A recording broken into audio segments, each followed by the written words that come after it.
This episode of the Foreword podcast is brought to you by Big E's Trail Mix, packed with premium nuts, coconut flakes, and juicy raisins.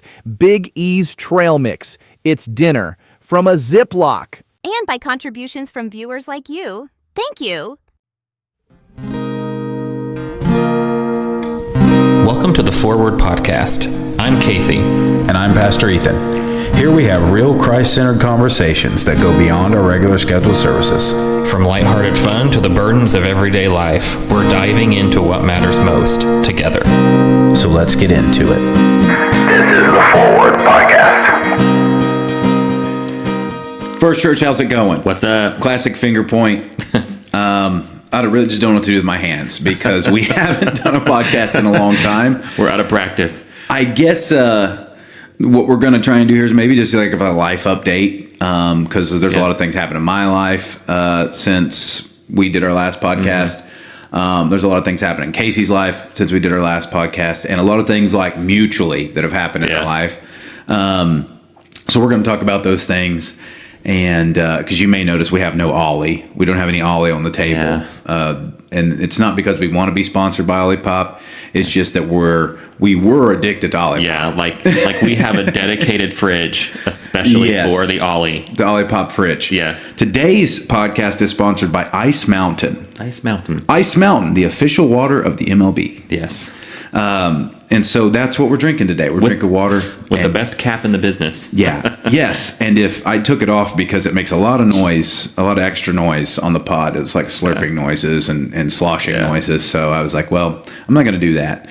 But if you stick around long enough, cliffhanger, you'll figure out why are these guys just drinking water when Casey's addicted to Chick-fil-A sweet tea. Yeah. Water. Yummy. So good. I could cry. This will be the start of the, this is 23 ounces of the 64 or whatever that we'll have today. Yeah. And just a spoiler alert, it is not because we're just trying to intake more water. Yeah. It's so fresh. Yeah. Inside this water is so fresh. It's so fresh. So crisp. I don't even know why I have my Bible open. I guess we'll figure out as we go along if there's any scripture we need to read. But how's it going, Casey? It is going. It's going? It's good. It's good. Yeah. It's life's pretty good for me.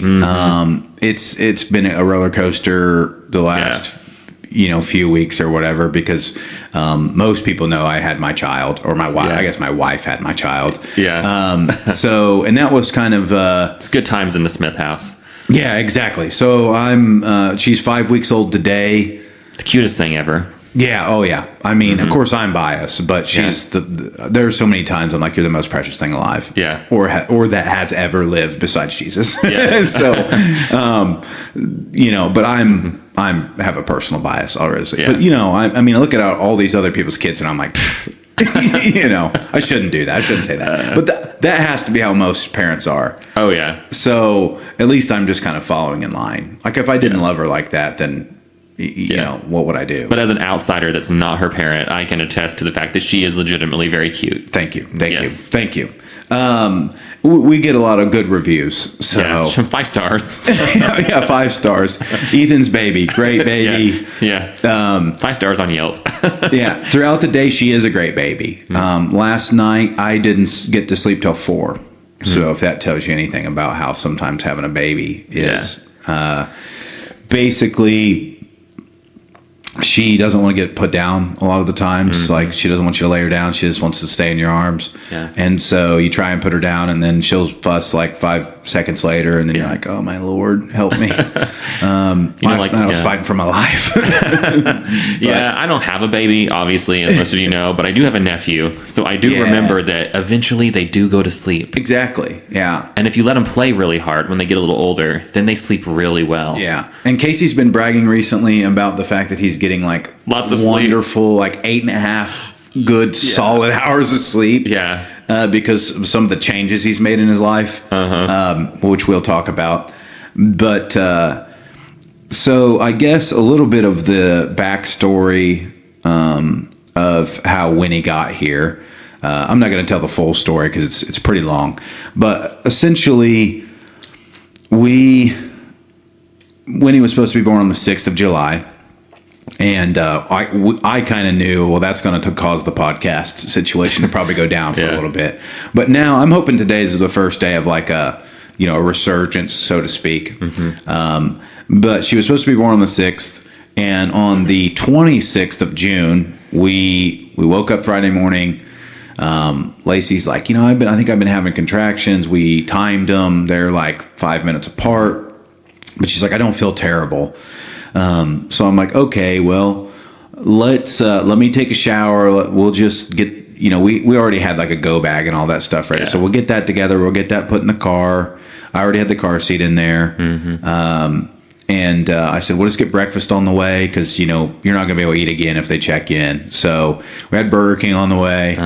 And then we get there and they're like, yeah, we're keeping you, So that was at 9 a.m. And basically by, I think about 7, she was like in full labor or whatever.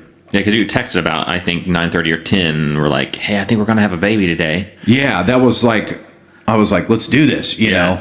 But basically, she wasn't going to come the natural way, and so we ended up having to do a C-section, which turned into an emergency C-section, which is one of the most traumatic things in my life. Right. Probably, honestly, probably the most traumatic thing in my life because, and maybe I'll have Lacey on sometime and we can talk about it in further depth, but essentially the medicine that they gave her to do the C-section caused her blood pressure, her heart rate to like just drastically drop, like cut in half basically. Right. Like her blood pressure was like 80/40, and then they couldn't find Winnie's heart rate, which that's my daughter's name if you don't know. Her name's Winnie James Smith. Yeah, as if she's not cute enough. Her name's cute. Yeah, exactly.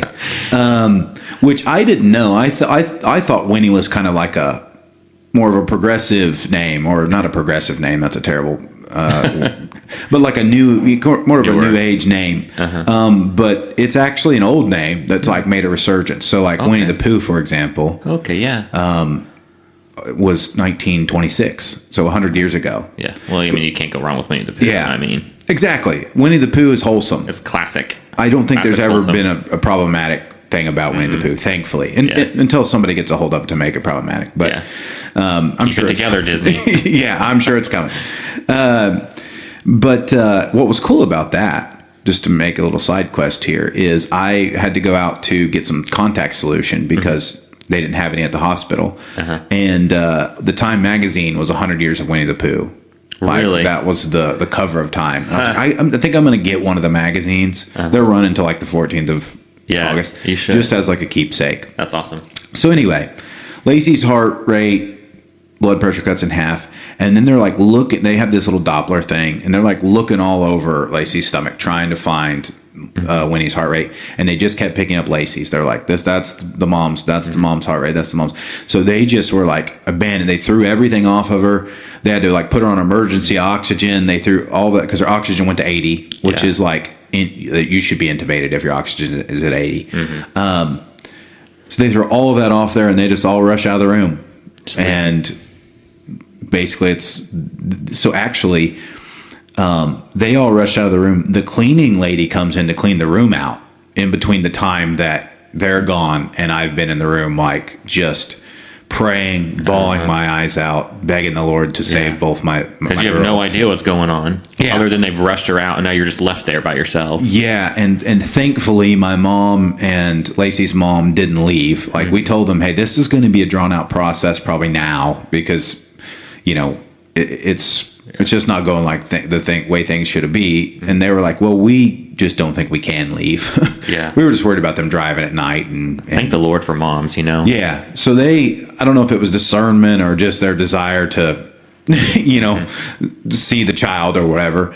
But they were like, no, we're not leaving. And thankfully they didn't, because I was just in there in like a full blown prayer mode, just pacing, begging the Lord to I'm not as emotional about it now because I've really dealt with it. Yeah. With the fact that like I could have lost both my girls, you know. Who wouldn't be though? Yeah. I mean, you had the appropriate response. Yeah. I mean, I had those What else first you 2 do? weeks off work to really like process it. Yeah. And be like, mull it over. this could have been really bad Mm-hmm. because there was at one point I thought I'm only leaving with one of my girls, and then Mm-hmm. there was definitely a point where I thought there's a chance I'm not leaving with either one of them. But the hospital staff was wonderful. I mean, when they finally got me into the C-section room, they were just, I mean, you could tell they were working. The doctor was just standing over her abdomen, just doing whatever he's doing. And they finally got her out of there, and she was all blue, and I'm like, oh my goodness, like, What's up with my baby? yeah, exactly. Yeah. And then they finally got over to the table, and she started crying and everything, and they reassured me that everything was all right. Her hands and feet are going to be blue. They told me all those things. So, and then it was just, now that I have a healthy baby, I'm worried about Lacey, and so I sat over at a chair by her head, and the doctor was like, it's just taken a little longer than what we expected because we had to rush. So, on the backside of all this, getting everything buttoned up is, it's going to take a little bit longer. So he reassured me. And then a couple hours later, we were all in a room together and everything was fine. Yeah. What's wild is that I was up praying at the same time. And this isn't a testament to me or anything, but it's just funny how the Lord works, because literally I had gone to bed earlier that night than normal. Like, we'll talk about it later. Like, I've been getting some good sleep lately, but like, then I wasn't. I was going to bed normally around 11 or 11:30, something like that. But for some reason that night, I had gone to bed around like 8:30 or 9. Like, you had texted me, I think about 8:30, and I don't remember what you said, but it was probably about 9 o'clock. I went to bed, and I always have my phone plugged in next to my bed, which they say you're not supposed to do, but I did. And I don't know, it was about 3 o'clock, 3:15, something like that, somewhere in that 3 o'clock window. Like, even when I went to bed, I was like, I don't even feel like I can really sleep. Like, I just feel like I need to be like praying about this. I didn't know anything bad was going to happen. Yeah, really. no. It was just more like, oh, they're somebody's having their baby. Like, and it's never people I care guaranteed about. that's So never guaranteed that that's going to go swimmingly. yeah, and it's people I care about. So I'm like, I'm kind of not worried, but thinking about it. And so, but I went to bed early, and then about 3 o'clock ish, I pick up my phone and I like get on Instagram, and I see that you've posted a story. Like, it comes up across the top, and you were like the first one on the list. So I click on it, and it was something about like winter or whatever. I don't know. We like the snow. Oh yeah, like some term for people that like gloominess. Yeah. Like yeah. you might be that type of person, and I am clearly. But yeah, me too. So I was like, oh, I like that. So I liked it, and then it just kind of hit me like, you need to be praying for him right now. And then literally you send a text that's like, hey, I can't go in. Well, it was after that. It was probably about 3:30 or 4. I can't even remember I think now. it was probably 4:30. You sent a text and you're like, hey, I saw that you liked my post, and so I knew you at 3:06. So I knew you were up praying for us or whatever. And I was like, I was. Yeah. Thanks, And Lord, then for the she nudge. was born at 3:24. Well, I say born, but it was like she was ripped out of there at 3:24. Yeah. So, and you're like, I can't go into all the details now, but like, I was glad you were up. Yeah. And I was like, me too, because it's strange how it's not strange when you know the Lord, but yeah. anybody else, that's strange how that works. And then come to find out, actually, my sister was up praying too. She told me the same thing. Yeah. Like, I was up around 3, praying for you guys. I didn't know why, but I was like just concerned. And so The Lord will do it. The Lord was in the whole thing. Maybe. I always do these maybes. We'll get this person on maybe. So I'm trying not to do that as much. But, from my mom's perspective, when she figured out everything that was going on, she obviously can't be in the C-section room. So I guess she was in like the bathroom on her knees, just begging the Lord to that's this part where I'll get emotional. Yeah. Just to intervene, And it just, you could tell the Lord worked everything out. We were supposed to have a different doctor that was going to deliver Winnie, and then at 5 o'clock that previous day, 5 p.m., they were like, well, he's like, I've got to go. They've been in surgery all day, which most people, a lot of people we've talked to, like, no, he should have been on call, but it was like, whatever, Yeah. So they handed it over to this other guy. I'll just give him a shout out, Dr. Yeagley at Union. And we had never met him before, came in, seemed like a good enough guy. But, dude, I love that guy. Yeah. Like, You're like, yeah, he's got my vote because he saved my girls. And, or at least he was the instrument that God used to save my girls. And so I just feel like I'm indebted to him. Yeah. Well, for starters, I think it'd be awesome to have Nyla on because that would be awesome. But like, years ago, Mom had this issue with, she'd had a tooth pulled and they acted like everything was fine. And all of a sudden her like face swelled up real bad. And so they had to put her in the hospital. And I remember that was crazy because I'd got to work that day. It was like on a Friday or something, or Saturday. I can't remember what day it was, towards the end of the week, but I had worked from probably 12:30 till 9, and then I drove straight to the hospital. They'd already taken Mom up there, and they're like, yeah, this is really bad. So I drove her. They had me drive her from Union Hospital 11 o'clock at night up to IU Methodist up in Indy, and by 3 a.m., she was in surgery, and she was in ICU for like 2 weeks. That's insane. And they kept giving her all these antibiotics, like the craziest concoctions of stuff. They had her intubated, because she couldn't breathe because she'd had that surgery to remove all of that. And they're like, your throat would close up. And like, but she had the best doctor. She had the best nurse. Like the nurse was like one of the saving graces. And I remember like, for some reason, this is so out of character for me, especially back then, but I felt at peace the whole time. Like, even though I knew they had this whole team of doctors trying to figure out what kind of concoctions they were going to give her to try to, like, solve whatever this infection was that was, like, in her face, literally in her face, I felt so at peace with it. Like, I knew we were going to come out of there okay. But I remember my grandma telling me this story, and she wouldn't mind that we were going up to the hospital every day. Like, I just bought a new car and I had 5,000 miles on it in the first week because every day I was driving back and forth to Indy to go up and see her. But I remember my grandma saying that there was one day that it just hit her and she was on her knees in her bedroom, just like on her face, just like crying out to God. And she's like, I don't know that I've ever had a moment where I was so grieved and just like begging for that. And so I can imagine probably, because she felt like she was going to lose her girl. Yeah. Her girl might have been, 45 or 50, whatever her age was then, but it doesn't change. It was still her baby. And so in that moment, she was like, I need God to intervene here. And from that day forward, I mean, they ended up giving her this antibiotic that had like 7 different antibiotics in it, and it kicked it. And before you know it, like in the next 2 or 3 days, we've got her out of ICU and everything's fine. But I mean, it's crazy to me how I felt at peace that whole time. Yeah. And yet I don't know that I should have been, but I was. Well, maybe it just comes from a place that God had it figured out. Yeah. Like because, we haven't gotten into Daniel chapter 10, and we've also not done Bible study recap for the longest time. Yeah. We've been busy, okay? Having babies. Yeah.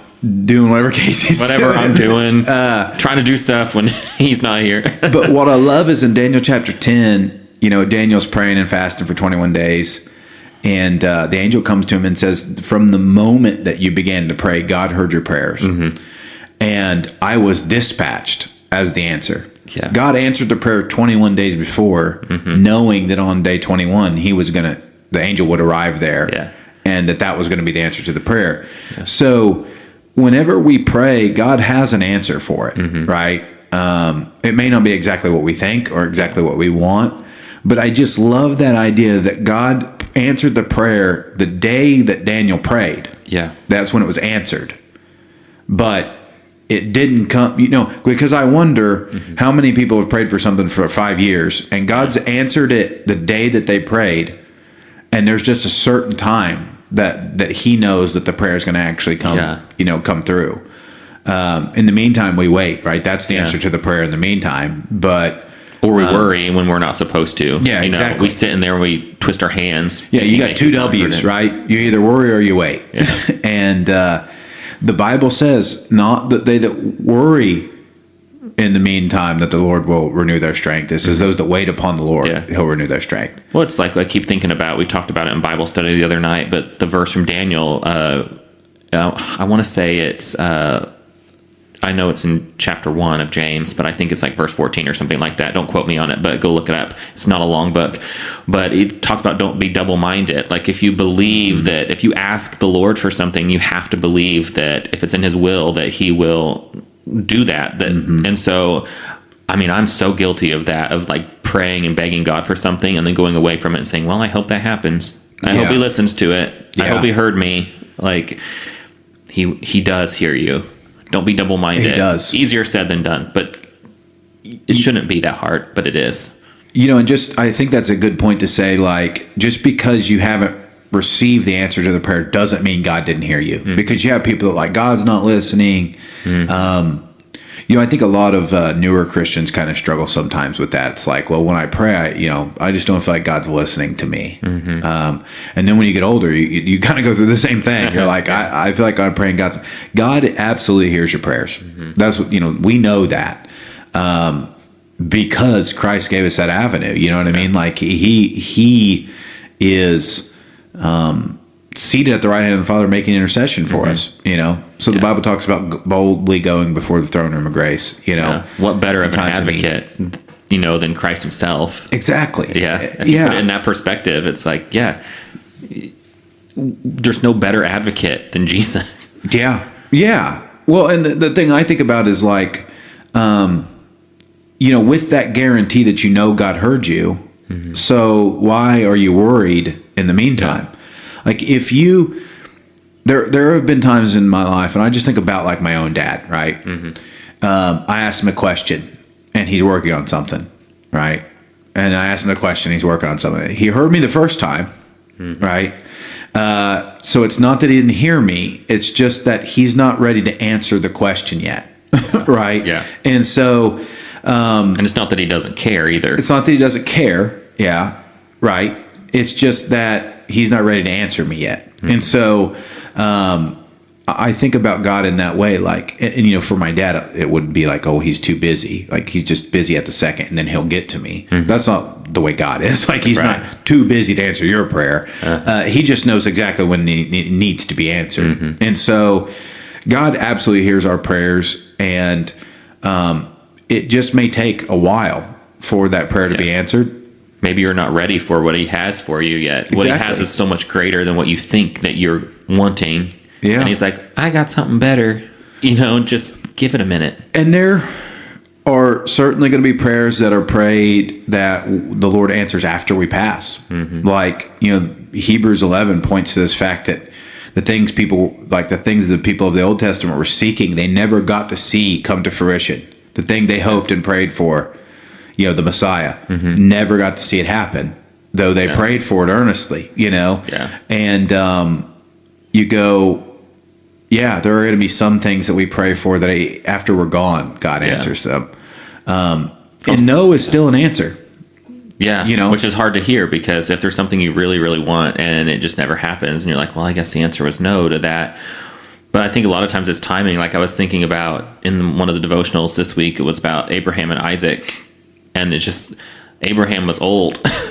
Yeah. And you think that he thought that he'd be such an old man. Like it didn't matter. Once he had Isaac, he was, overjoyed that he had Isaac. He said he was his beloved son. But do you think when he was a young man, he probably would have been more like, I wish I would have had this kid when I was young and could, do all this stuff. And now I'm an old man and I just now, but it's all according to what God knows is best. And I'm sure that was a long, long, long journey of pining for something that the answer seemed like was no, but wasn't no. It was just not yet. Yeah. There's an Aaron Williams song called In the Now But Not Yet, and I love that song. Oh yeah, I love that song because every time you sent me that on every time I listen to that song, I cry. Especially if it's been a long time since the first time I heard it, because it's like it's such a reminder that like it might not be no, it might be no, but it might just be not yet, and you just don't know how long that not yet is. It could be 3 days, or it could be years and years. Yeah, but God is with you regardless. I think that's the thing that people lose track of. Is it's not that God hasn't heard you. It's not that He's abandoned you. It's that He is waiting to answer the prayer, or He's already answered it, and you don't like the answer. You know, and that happens. You know, we want everything that we want, and that's human nature. But God knows what we need. That's the difference. Is we want what we want, but God knows what we need. And a good father gives you what you need, not always what you want. Now, because God is loving, sometimes He gives us what we want. Because He goes, I feel like sometimes in my life, it's almost like the Lord was like, I can work with that. Like if that's what you want, I can work with that. I can get you to hear through that avenue if that's what you want to do. And I'm like, okay, you know, I've thought those thoughts before. Now, whether that's like biblically accurate, I have tried to wrap my mind around the idea of like God's planned will and God's revealed will to us. So like, I've always kind of looked at it like God knows all of the like milestones in our life. And I've always wondered if how we get to those milestones might look differently, like a choose your own adventure. That may be so heretical or blasphemous. I'm not sure. But I'm trying to wrap my mind around in my life. And I'm sure other people struggle with this. And there's probably some scholar out there that would say that is heretical. Like God knows the beginning from the end. He knows exactly what you'll choose. Well, absolutely He does. But it's not that we also don't have the freedom to choose. So where does that come into play? Like how much of our life is like God gives us 2 options or 3 options or whatever. He knows which one we're already going to pick, but at least we have the free will to choose. You told me that before about different things. Like, well, maybe you don't. Maybe the answer is not that clear to you necessarily. Like you know that you're being led in this direction, but I've got choice A or choice B. And they both seem like good answers. So just choose. Maybe God's like, whatever one you choose, I'm going to work with it. And He knows which one you're going to choose. But in your mind, again, like it doesn't really matter. He's going to take you. Now, other things that are maybe more important, this a narrow path to get there. Absolutely. Yeah, we're not compromising our beliefs, the path that we're taking. It's like both ways are a godly path. I mean, I think about it like, okay, well, if and I don't really know how to illustrate it because you can't see, but let's just say there's a tree in the middle of the path. Well, you got to go around it. You can either go around it to the right or to the left, but you're just going to swerve around it and get back on the path. So, you know, I kind of look at it maybe like that. Like there are areas in life where there's a fork, but it forks on the backside too, if that makes sense. And as long as it's like a diamond. Right? And as long as you your pick arms this are side of the diamond or that side of the diamond. And as long as your arms are locked in with Christ, no matter which way you go around the tree, you know, then you're good. And so I don't know how much of that is like, if that's really how it is, but sometimes that's just the way I perceive it. Like I feel like both, you know, like Buka, who we had on, I don't think he would mind me telling this. Hopefully he doesn't. He was asking me for some wisdom one time about the fact that, you know, he was in Jasonville. His mom and his sister lived in Bloomington at the time, and he really wanted to be there with them, but he felt like the Lord was calling him to here, but he also thought, well, I can do ministry there. And you know, so he had this back and forth. And I was like, Buka, here's the thing. I think the Lord just wants you to pick one. Like, and I said, you know, I think our pride gets in the way sometimes to think, oh, I'm the only person that can minister there, and I'm the only person that can do the job that I do here. And I'm like, He's got somebody there that He can send. So if you want to stay here, the Lord can, you know, He's what not. He needs to do. Yeah, exactly. You know, He's not like, Buka, split yourself in half, you know, so you can be here or there, or, you know, I need you to try and run yourself down doing both these things. No, the Lord can send somebody to them, or if you choose to leave Jasonville and go to Bloomington, the Lord could absolutely send somebody to replace you. Like, you can't think you're the only solution to the problem. That's where the worry, I think, comes in. I think it's pride sometimes, but it's also just like, I don't know. And I don't mean like he meant to be prideful. No, I get but that. But that's like, part of pride is, Yeah. I'm the only one. Yeah, who's going to do it if I'm not there Who's doing gonna do it if I don't? I've experienced that before. Yeah, all the time. Like, Yeah. at least when I was in your shoes, when Mm-hmm. I had so many people asking me to do things, I'd be Yeah. like, well, who's going to do it if I don't? Yes.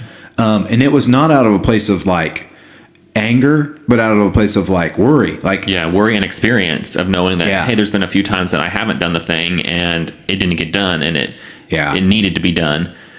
yeah. Or maybe I thought it needed to be done. It just depends. Yeah. You know? Or like concern that somebody else will have to do it. Mm-hmm. If Like, you I don't want to put that on them because they got this going on and this, and I've got the time, I suppose, so I better do Yeah. it, you know?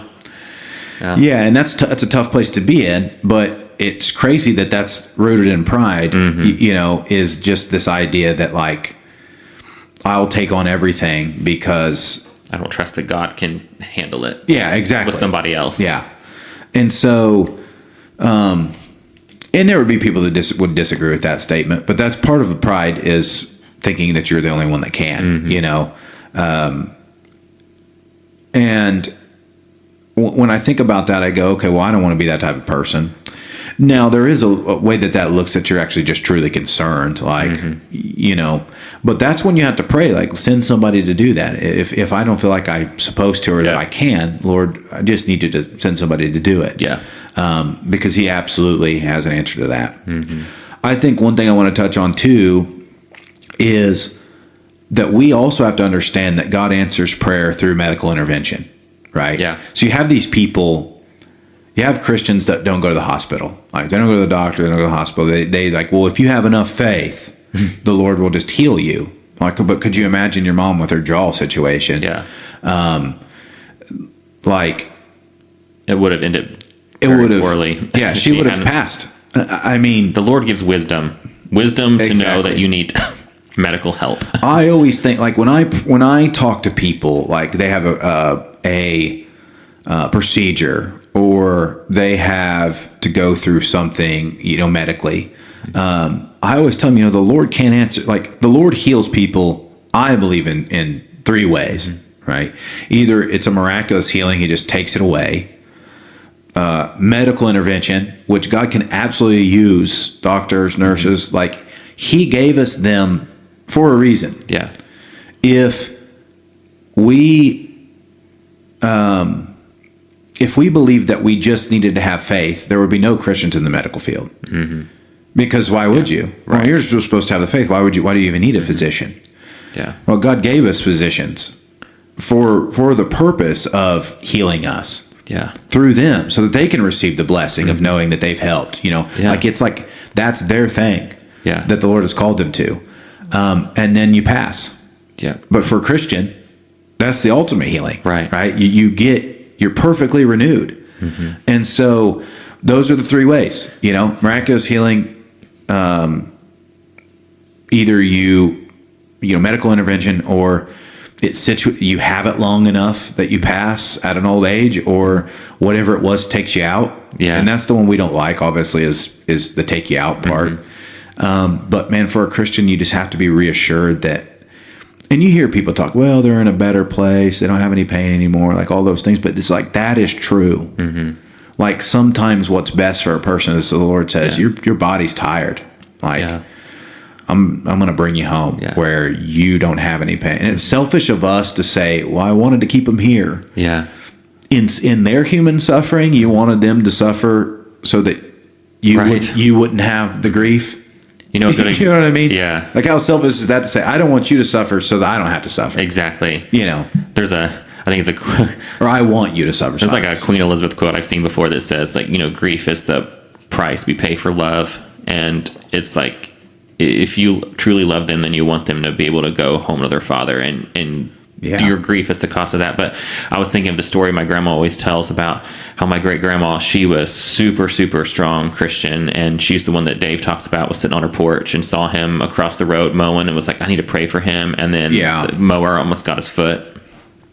But she was the type of person that my grandma would take her to the mall, and she'd come back from going in a store and she'd be sitting out on a bench witnessing to people. But she said it was a total common occurrence to leave her, because she had heart problems and she fought cancer all these different times. So she was, spent a lot of time with my grandma, and she said it was nothing for her to come out of a store and there'd be a group of teenagers sitting around her and she'd be witnessing.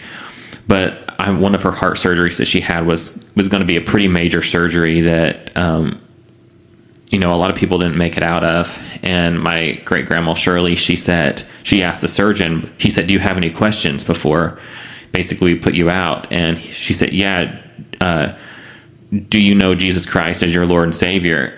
And he said, "I couldn't do anything without him." And she said, "Then we'll be fine." And they came out of that surgery and she did excellent. And that's just how she was. Like, her faith was so strong. And obviously the medical guy, the surgeon, his faith was strong too, because he told her, "I couldn't do anything without him." And she's like, "Okay, then we'll be fine." And that's wild to me.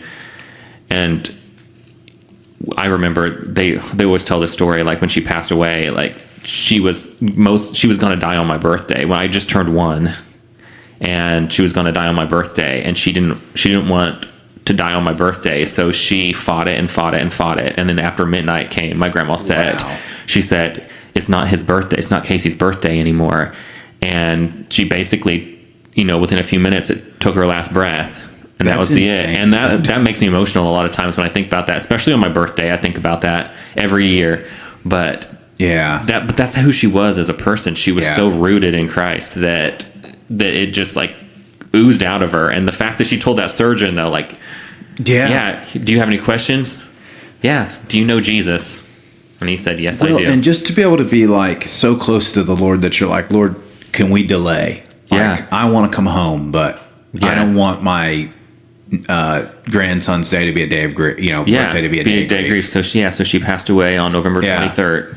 That's crazy, dude. Yeah. Just shortly after midnight. My mom's dad passed 3 days before my birthday, for my first birthday. Mm-hmm.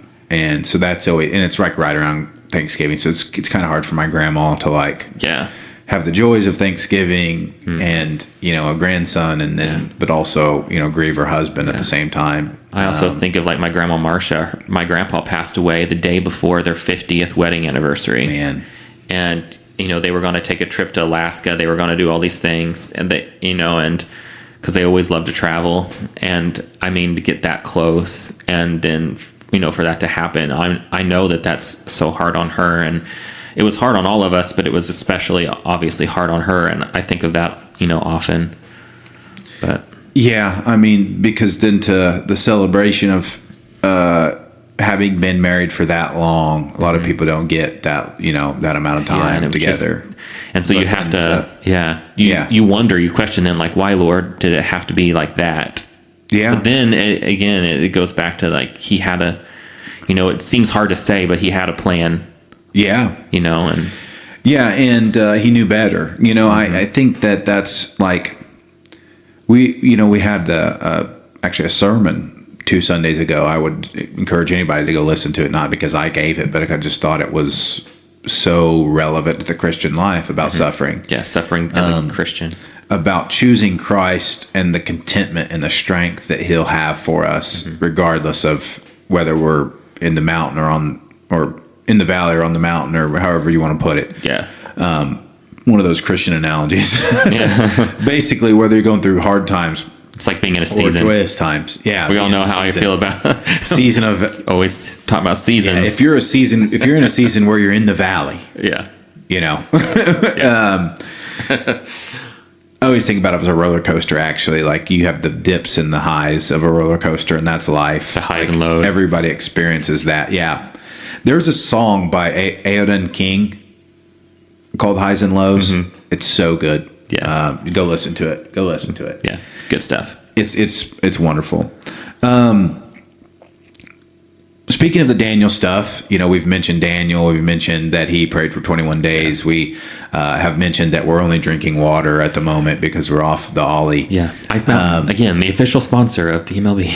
Yes. And the Foreword podcast. Pick up an ice cold Ice Mountain spring water. Ice Mountain spring water. Official water of the NBA. Of the MLB. Really? I screwed it up. Maybe the NBA. I screwed up the plug. Maybe it's the NBA. I don't know. But, ice water or Ice Mountain is pretty cool. This is, off topic, because a lot of them, like this one was proudly sourced in Michigan. But if you pick up an Ice Mountain, like the like regular bottles in the big case, they're gonna say Spencer, Indiana. There's springs in Spencer, Indiana in Bloomfield. Really? One in Bloomfield, and I think 2 in Spencer. That they're getting your water, and that may encourage you, or you may go, this is the same water from McCormick's Creek. Stay apart. That's always what I think of. Is they're just siphoning this off of McCormick's Creek that's full of debauchery, foot, beer. I've seen the people that float down McCormick's Creek.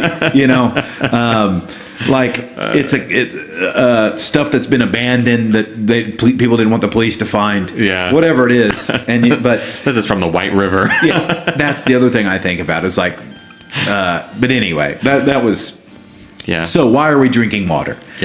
Well, 64 ounces of water a day. I feel like I'm floating most days. Yes.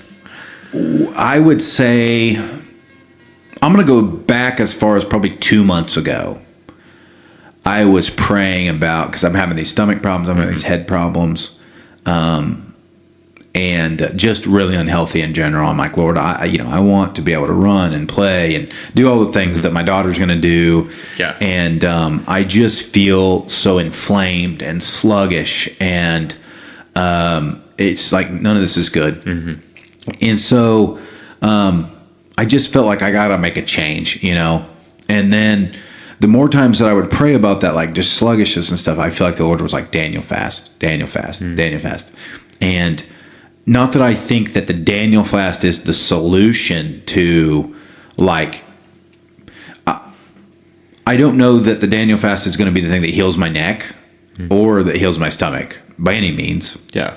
But every time I've prayed about that, I just feel like the Lord was like, Daniel fast, which doesn't mean that the Lord's going to heal me of either one of those things, but what the Daniel fast might produce in me, right? It's not about the food.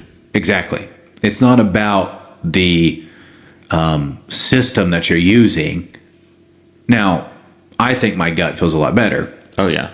Mine does. But I don't know that it's actually going to be healed, right? So I guess we'll find out. So anyway, I kind of mentioned this to Casey, and we've been in the book of Daniel, right? And so in Daniel chapter 1, he asks, basically the general, the king's general, can we just eat? We don't want to eat the stuff that the king provides for us because we don't know if it's been defiled. Like the meat's certainly been sacrificed to some strange idol. Yeah, it's like they're lying in the sand. They're like, we're willing to change our language and change our names and all this other stuff, but we're not willing to change. Yeah, we've talked about that before, like how God might make us flexible in certain areas, but when it comes to standing on God's principles, like there's a hard line in the sand. There's no compromise, right? Yeah, exactly. There's a hard line.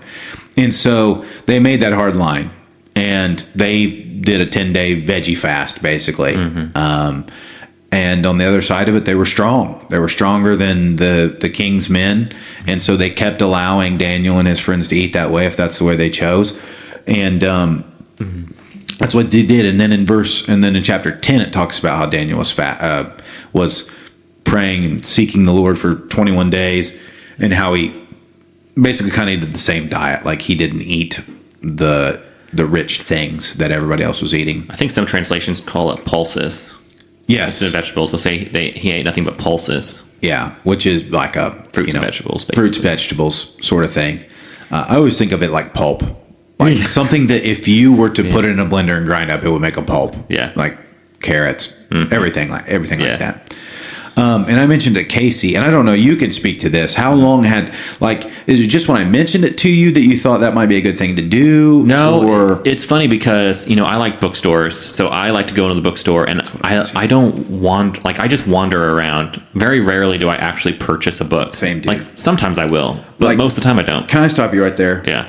So, I don't know what it is. It's almost for me I hate to call it a God thing, because how can a Barnes and Nobles be like, the place is full of books that would go directly against what God would have for your life. But I swear it does something to my heart and soul. I feel a draw to the bookstore. Yeah. And just being in there. I never buy anything, but just being in there And I don't know if it's like just the thought that there's all this knowledge in here, like just waiting to be read or whatever, or what it is. But I just find contentment there. Me too. No, I 100% get it, because that's why I go. And I've never been able to 100% like nail down the reason either. But I mean, you go in, I don't even drink coffee. I'm not a coffee drinker, but like you got, like if you go to Books a Million in Terre Haute, you've got Joe Muggs in there, and they've got smells like coffee. It's quiet. You're looking at the books. There's music playing that I wouldn't listen to on my own, but yet it sounds, like good. Sounds like a bookstore, Well, I think part of it is like I long for a day that's things that are more simple, like days that were more simple. There's no technology in there. Yeah. There's not a TV in there that's blasting. They're not blasting advertisements. Yeah, it's like, again, you don't have the TV, you don't have the noise. I'm not looking at my phone while I'm in there. Because there's so many books to look at. Yeah, I love it. You don't need technology. It's kind of the same thing as when I started walking. Like, I mean, I like to go hiking on trails and do the things like that, but I've gotten to where I like to walk the road, and I've gotten really bad the last couple months about doing it. But it's like something about just like the piece of it that is like changes something in you that you like long for it. So like I like to go to the bookstore. I even like to go to a coffee house. Again, I don't drink coffee, but it's like the vibe of the coffee house. Like there's more to it than that, but it definitely like plays a part in it. And I can't remember, I go fairly often, and wander the bookstore, but I saw a book on the Daniel fast, and I remember seeing it because it's like a green book, and it had like a green circle with a plus sign on the front of it or something like that, and it caught my eye, and I was like, Daniel fast. And I thought about that a few times because I was feeling sluggish and feeling like not just, I knew it was more than food. Yeah. Like I knew that there was a spiritual component to it, of course. Like that was the main part of it. And I was like, I don't really know what you have to say to me lately, but I feel like there's more to what I'm doing than what I'm doing. And I feel like you're holding me in this little holding pattern sort of. And I'm like, where's the little, there's a push that's supposed to happen somewhere, and I don't know where it's at. Because you can feel spiritually sluggish and it make you feel physically sluggish. Right? Yeah. That's just one thing I wanted to add. Yeah. You feel like you're stuck in mud a little bit. Like nothing bad is happening to you, but nothing wonderful is happening. And you've talked before about like how you like change. You don't like things to stay the same for too long. Yeah, because you need to be moving forward.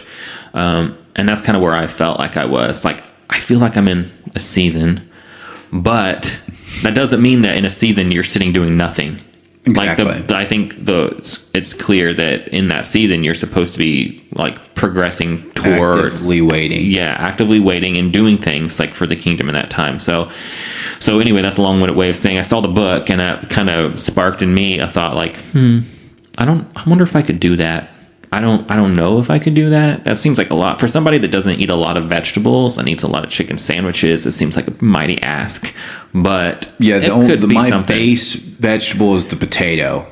Yeah, and they consider that a starch. Yeah, but it's a vegetable cut into a waffle fry. Yeah, with a sweet tea and a spicy chicken sandwich. And so it's funny because you had mentioned it. I don't know if it was. We talk a lot, so I don't know if it was like in texting or if it was. I haven't done a podcast in a while, so I don't know where it was. But you mentioned like I'm thinking about doing this Daniel fast, and I'm like, yeah, that's funny because I just saw a green book, Books a Million on the Daniel fast, and I didn't even pick it up, but the cover stood out to me, and I kind of looked into it a little bit. Yeah, I guess then it kind of just went from talking about it to like, well, you know what? If like for me, it was like, if Casey's thinking about doing one, maybe I'll do a Daniel fast as well, and I'll answer that call. But I was never gonna be able to do it alone because I'm just like always. There's always going to be something. If you look 3 weeks ahead, there's always going to be something. Like for me, I have a wedding today. Yeah. So you're gonna have wedding cake. I don't know what they're having to eat, but I'm gonna have to eat before. Make sure I eat before, and make sure that I, prepared for after, because I'm not gonna be able to eat anything that they have. I can almost guarantee it. Yeah. They might have some carrots and pickles and maybe or little tomatoes somewhere on like a bar or something that I might be able to snack on. But I'm not gonna be able to do that. Like I saw a pastry bar the other day that I didn't get to partake in, and I'm like, ooh, they have grapes. But but they didn't, I couldn't eat the coffee cake or all these sort of pastries that normally I would have tore that up. Oh, absolutely. You know? Yeah. So as we kind of like, for me, it would have been like, well, there's always going to be something that's going to get in the way. I'll do it after that thing. And I'll do it after that thing. I'll, like, I'll just wait till after Thanksgiving. And by that point, if I'll just wait till after Thanksgiving, I'll do it between Thanksgiving and Christmas. Yeah, we would have never done it. No, exactly. We never would have. And so Casey messaged me, hey, I'm doing this Daniel fast. Like I've made up this lentil stew, or I got a recipe for it. I'm making it. I tasted a lentil. I decided it's not disgusting. I can do this. It's not bad. It's like a bean. It tastes like a bean, like a very mild bean. Actually, I feel like it takes the flavor of whatever you're putting it in. Yeah, really is the way I kind of perceived it. And so he's like, I went to the store and I got this stuff. I'm going to start on Monday. Doing it. I was going to start on a Monday. It was the Monday before this Monday. Yeah. So last Monday, 2 Mondays ago. And I was like, dude, okay, cool. Like, let's get together before you start. We'll kind of get a game plan together. We'll pray about it. We'll ask the Lord to bless all these things. And you were going to do yours on Wednesday.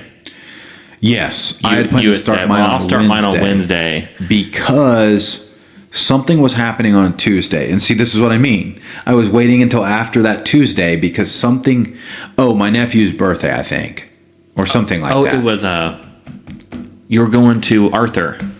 Oh, yes. Yeah. So we had planned my work. We had legitimately already planned like a trip to Arthur, Illinois, to go to a facility that we work with. And they have an Amish buffet in their parking lot. And so every time we're there. And I've been there, and I'm telling you, I would have started mine after too. It's worth the drive. It's worth the drive. Yeah. And so I was like, dude, I can't start till Wednesday because and you may say, well, that's not very godly of you. That's not true. That's probably, wait till you've had the Amish buffet. Wait till you had the fried chicken. I'm telling you what, I am a connoisseur of fine Amish cuisine, and I can tell you that this one takes the cake. Yeah. And so, it's delicious. Plus, so you shouldn't start out on your fast by torturing yourself right out the gate. And I will say it was 50% that's what I wanted. 50% of it was legitimately like, I told my supervisor, I guess you will, that like I would like to go this day for the specific purpose of the fact that I want to get, like, we had planned the trip there around Yoder's because of me. Yeah. So you're like, I can't not eat there. And so then I was like, well, I can't, like, we planned the trip, so I can't, which we would have gone regardless at some point. But I brought it up, like, hey, I know that we need to go get these measurements anyway. Like, why don't we just go do them, and then we can have Yoder's. Yeah. And so, sorry, EDA, if you're just like, well, this guy only just looks for food. But anyway. Sorry, ISU. So then I would have felt bad if the plan was to go there, and then I just, which they have a salad bar. I could have eaten a dry salad. No. Yeah, not interested in that, to be honest with you. 0 stars. fried chicken. Yes. Get the fried chicken. Anyway, so I was like, I'm going to start Wednesday because I can't miss this opportunity. I'm going to feel bad, all these things. And so we just decided, like, let's just plan this week, get things, like, prepare ourselves mentally if we can, pray up. We'll start the fall, like, this Monday. So 5 days, 6 days ago now. And we'll start that day. And so we both came to the conclusion that, like, it's going to be better for us to do it together anyway. We're going to start on the same day. Because I hadn't thought about that, to be honest. Like, it's not that I wouldn't have wanted to have done it, like, together. I was just, like, in my own mind, I was like, I'm doing it because I won't start this thing. I know that I won't. Yeah. And I didn't know what your schedule was like. And you've been so busy. I wasn't going to be like, well, I was just like, well, he's going to do his own thing, and I need to lock in. Well, and then come to find out, both of us probably would have made it about 2.5 days if we would have tried to do it alone. I wouldn't have made it. Yeah. Because you almost need somebody to do it with. You do. Because, like, for me, there's times I haven't eaten because Casey's not. Like, I haven't eaten whatever it was because I know Casey's not. There's been a few times, like, I literally said that to my mom the other day, I'm like, I would have caved by now on this. And I was tempted so many times today. Like, today has been okay. The 2 days were, for the most part, okay. But there was one day in there especially. I've had some temptations every day. Let's not kid ourselves. But there was one day that was, like, really rough. And I was like, I probably would have caved on this, but like Ethan's not doing this, and I can't leave him behind. I'm not doing it. I'm not doing it. Well, and so that's the great thing is like you're doing it for God, but having somebody that is you're in partnership with, so to speak, that's going to be there to help you out, be there with you. Because I couldn't imagine sending you a text and be like, dude, like I had cake or whatever. Yeah. Because then you're going to be like, well, I should just have cake. That might be the temptation, at least for me. If you text me and said I had a zebra cake, I'd be like, well, then I'm gonna have a zebra cake. Like I might as well get a zebra cake too. You know, and we'll just start over. Start over. We'll just forget it happened. We're gonna go tomorrow and get some canes. Is what we're gonna do. And so that's helped me a ton. And then thankfully, like back in 2016, when I was running around with this group of Christians, right? We all went to the same church. Half of us played in the band together, all these things. And so we would do these devotional things where it's interactive. Like you can tell what the other person wrote and all these things. And I thought, I wonder if there's one of those. It's on the YouVersion Bible app. Pretty cool. I was like, I wonder if there's one of those devotions that's like Daniel fast, specific. And so I look it up and I'm kind of reading a couple of them. I land on this one. I'm like, this is actually really good. Like literally, I just read the heading of the first day, and I was like, this is awesome. And so you can send it to a friend to do the Devo with you. And I was like, I wonder if I'm friends with, or I wonder where Casey's at. Well, we'd already somehow become friends on that. Which I'd forgotten about because I don't use the community part of it, ever. I just use it to get to the Bible fast if I don't have my Bible with me. Yeah, exactly. What I use it for. That's kind of the baseline what it's for, but there's so much more to the app. And so I was like, well, I'm already friends with Casey. I'll send him this, and then I'll text him and say, hey, I sent you a Devo. And it has been like the biggest blessing. Because like for me, I don't get to like consistently do it. Like I try and make sure I get it done during that day.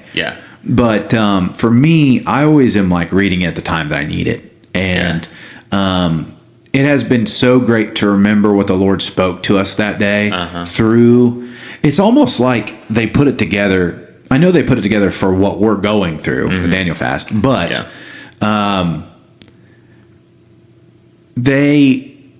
it's like they know what you need each day, like what you're going to be feeling. And so here's what they tell you, and you go, this is amazing. But what's crazy is that like we've had at least once, I think another day it lined up too, where like I listen to the Shane and Shane devotional in the mornings on the way into work, and I've not stopped that, practice. And I don't always. That's what's crazy too. Yeah, I don't always get into it. Like for a while I was like every single morning, boom, boom, boom, I was doing it. And then sometimes I don't, or like if I need more time, like I do a lot of praying in the morning on my way to work. So if I'm like really like needing more time with the Lord in that morning, then I feel like the drive will allow. Then sometimes I don't listen to it and I'll go back and listen later. But I've been trying to get better about making sure I do that every day. And not the last one, but the time before that, it just totally lined up. That was the day that was so rough for me. I woke up and I'm like, my stomach was growling. I don't really care for the breakfast foods on this fast that much. Like, I'm not a big oatmeal person. I bought oatmeal. I haven't eaten any of it. I ate it one day and I'm like, oh gosh, I can't do this. But what's funny is I'm not a big breakfast eater anyway. If I have breakfast food, I usually have it at dinner.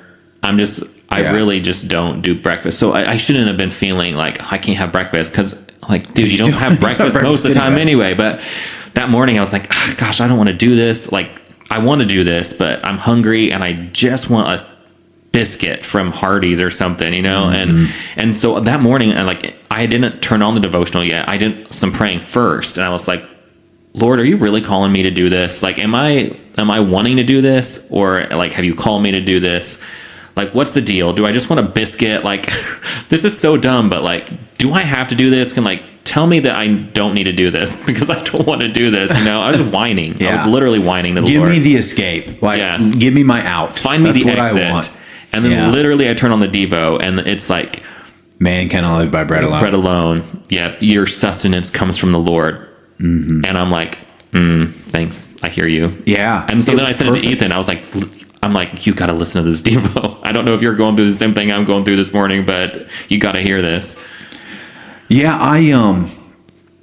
I listened to it. Like, I wasn't having breakfast wasn't ever the worst part for me, because I bought the oatmeal. Like I said, I never used it, but I've always had, like, at work, I've stashed away apples in the drawer at the bottom, and those whole grain brown rice cakes with peanut butter, and that's a yummy breakfast. And I eat two, like, these little small apples. I don't know if we had somebody must have had a bad apple season, because all the apples at the store that are in the bags are tiny, dude, like tiny. I know. So I've had two apples, and then the peanut butter on the whole grain brown rice cake, and I'm like, this is a good breakfast, and it's filling. It's like 500 calories, but it's like super filling, because the rice is dehydrated, so it expands back in your stomach and all these things. But so it's always been like on the drive home from work, because generally I might, like, stop by Quick Trip or Casey's, or, just to get a little snack, maybe a bag of chips, maybe a Hershey bar, and an Ollie, or whatever it may be, right? Big old unsweet tea, which you could say, well, sweet tea is not that bad for, or unsweet tea is not that bad for. Well, it's not, but it has caffeine in it, so it's not approved, right? So, and I had 2 headaches for 2 days because I was on caffeine withdrawal. So add that into the mix. I woke up that 3rd day with a touch of a headache, and it's like, ugh, it's worth it, because you're having caffeine. It's right in the front of your head, so it, like, really bothers you. Yeah, and so, but I listened to that, and I was just blown away. I was like, I think it takes you, like, no way, dude. Yeah, like, because it was like, and I told Case, I sent him a message, and I was like, dude, I know that there are certainly other people that this Devo today, like, it was beneficial to their lives, and I understand they probably plan these things out for the month. I'm sure they go, hey, on Monday of July 1st, we're doing this, and then, or if it was even on this Monday, is what we're talking about. This is what we're doing. Or they sit down at the beginning of the week, whatever they do, like, they have it all planned out. They're not just getting up that day and going, oh, well, I think we'll just do this. But I was like, it was like God knew we would start now, and we would hear this on this day, and it would be exactly what we needed. It was almost like God orchestrated the whole devotional that Shane and Shane does, that they send out to, was it 500,000 people now? That it was just specifically for us. God spoke right to us. And I was like, just mind blown that the Lord would do that. It's crazy. And, like, the devotional is awesome because it gives you a chance to respond. So, like, I read it. Sometimes I read it and then I go back later and respond after I've mulled it over a little bit. Sometimes I'll read it and, like, it'll come to me right then and I'll just respond. And I just, like, start typing out, like, whatever comes to me. So, like, I'm anxious to get to today's, or not anxious, but, excited to get to today's, because it's all about sort of, it's Christ saying, what's going to happen in the end times. And it actually talks about Daniel 10. So it's definitely pertinent to, like, the fast. So I'm anxious to get into that, but I don't know, just something about the routine of, and not in a routine of I'm going through the motions, but the routine of getting into the Word every day and being able to not just read it, but to think about it and stew on it and then respond to it, I think is really important. And it's also awesome to see, like, what Ethan's perspective is on it, because sometimes what he writes and what I write are very similar, and other times they're different, and I'll read his later and I'll think, oh, that was a good insight on that. Like, I didn't think about that, because usually it'll give you a devotional of some sort, and then it gives you 4 or 5 passages of scripture. We're not talking like a verse here or there that they've plucked out. It's like literally a chapter of different books of the Bible that go along with it. So, like, today's, it's going to talk about Matthew 24, and then it's going to go into Luke, and I think it goes into John, and then sometimes we'll pull something from a Psalm. So it gives you a lot of stuff to work with, to think about, pray on. I think one of the most beneficial things about having the back and forth is, like, Casey almost always has the opportunity to get to his before me. I've been doing mine at lunch, which is why. Yeah. And so I might do mine. The other day I actually missed the day and had to do it in the middle of the night, but I was up with Wendy anyway, so it didn't matter. It was actually the most profound one that I've felt have done. Yeah. But I'm always like, I read because at the end of it all, after you go through the whole devotional, they just ask you, what is God speaking to you through this? It's pretty open-ended. Yeah, it is. There's not prompts like, how can you do this? Or how do you think you can do this throughout the day or whatever? And so I'll read Casey's a lot of the time and I'll go, yeah, okay. And then sometimes I'll go back to the very first page of the Devo, which is where like it's not the scriptures, it's like the description part. And then I'm like, okay, Lord, what are you speaking to me? And then I write mine. But it's valuable to have that like back and forth to see what other people are thinking about this, because what God might God's going to say generally the same thing to us, obviously, because he's the same God. But like what you might think because of what God said is completely different. Yeah. And so it's a good dynamic and it's a blessing. Yeah. It's been a huge blessing because not only are we doing this Daniel fast together, but we're doing this devotional together. Yeah. That has definitely strengthened us. Yeah. I mean, like, I think. I have thought about, even like when we first started the podcast, that was one of the best things we've talked about this before, so I won't go like crazy in depth on it, but it's like, before, the only interaction we really had with each other was at the back door before church. Like Ethan was coming in at 9:05. I was kidding. Ethan was coming in at like 8:55, and we were like, we'd have that interaction with each other, but that was it. And then when we started to do the podcast, like we were so new, we were trying to figure out what we were doing. So we'd have like the half hour before the podcast where we try to figure out what we were going to do. We'd record the podcast, and then we'd have time afterwards to talk. And so that strengthened us a lot. And we were both going through different things, similar things, and then different things. And we could talk about life and do that sort of thing. And then we got to where things got so busy, at least from my perspective, that we would come in and do the podcast, and that was it. We'd come in and do the podcast, and we'd have to leave because we both had stuff to do, really. And by doing the devotional, it's like it doesn't matter where we're at. We're like getting to read the same word. It gives us an opportunity to respond to it and like go off of each other. And so that has been a blessing. I think we talked about wanting to continue that on even after this 21-day fast. Yeah, I think that that was one of the things that I was like, you know what? Why aren't we doing this every day? Like, and we may not do it as kids, like consistently as we're trying to do. Yeah, we may miss a day or not really have anything to say, but like, I'm definitely trying to be purposeful with like I'm answering the question every day to this. But yeah, I'm like, why are we not doing this we should definitely do this afterwards. Yeah. I was looking for one of the things they said on the Devo with Shane and Shane. They quoted this guy whose name is Stephen Venable, I think. Oh, yeah, I remember him. And the quote was so amazing. And I kind of tried to write down as much of it as absolutely possible into my like notes so I could try and search it up later. And I just can't find it. But while he's looking for that, I'll just say that I know we joke about me talking about Shane and Shane all the time, because I do.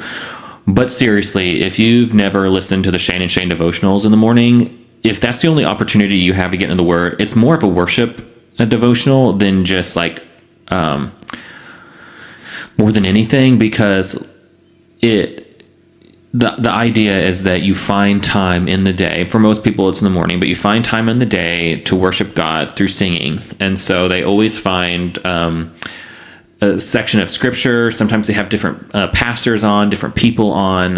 JP's on there quite a bit. The Stephen Venable, they quote it. But it's only the longest one I think I've ever heard was 17 minutes. But most of the time it's 12 minutes, 12 to 15 minutes in there. You can work it in. They sing, they read scripture. And there's a lot of families that are doing it together that I've heard, that as they're getting ready for school, they have their 12 minutes together and they worship together during that time. So even though we joke about Shane and Shane, because I love Shane and Shane, it's more of a plug for the actual, like the worship devotional. And they're just the ones that have been called to do it. So it's pretty neat. Part of, I found part of the quote, essentially, well, I'll just read it here. Part of the quote was, yet it's coming to terms with this arid, painful condition that can lead us into the depths of the knowledge of God. So like we're talking about hunger. It is our own private wilderness that we discover that we cannot live by bread alone, and we learn to feast upon the Word of God and find life. We are so overstimulated with false and fleeting things that we numb ourselves from feeling the deprivation that leads to spiritual desperation. We are scared of the barrenness. We are afraid of the ache within our soul. So That's perfect. Yeah, I thought about that, and I was like, yeah, we're afraid of the barrenness. Like, we're afraid to give up something for God because we feel like we're going to feel empty. It's like the fear, and there's also this like fear of missing out. Like for me, like when we first started out, I said, I'm going to cut my social media. Yeah.